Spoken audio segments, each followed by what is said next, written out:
पूल टेकलेला आहे. आता आपल्याला वाढवून देशात एक नंबरचा करायचा आहे.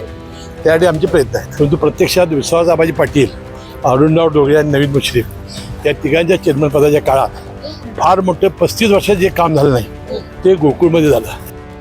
मुलींसाठी सर्व स्वतंत्र सुविधा असणारी एकमेव अकॅडमी म्हणजे राजर्षी शाहू करिअर प्रबोधिनी. ग्राउंड सराव, लेखी परीक्षेचा सराव, अभ्यासिका आणि ग्रंथालय यासोबतच प्रभावी अनुभवी मार्गदर्शन.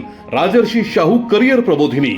आम्ही जपतोय मुलींच्या उत्कृष्ट निकालांची उत्कृष्ट परंपरा. 2400 ठराव आमच्या वगैरे होते अवसायनामध्ये आणि नंतर जर अनेक झाल्या लिलाव त्यामुळे जरा कमी झाली संख्या.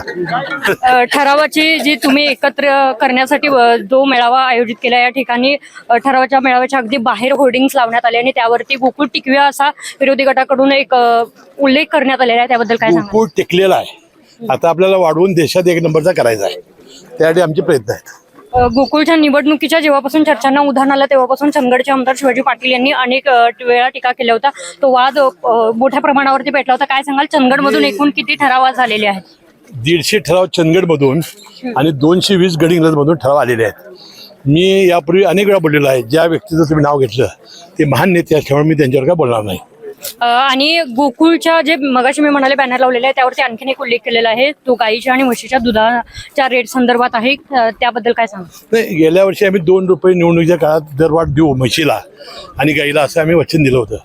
परंतु प्रत्यक्षात विश्वास आबाजी पाटील, अरुणराव डोंगरे आणि नवीन मुश्रीफ या तिघांच्या चेअरमनपदाच्या काळात फार मोठं 35 वर्षात जे काम झालं नाही ते गोकुळमध्ये झालं. 16 रुपये म्हशीला दर दिला, 12 रुपये गाईला दिला.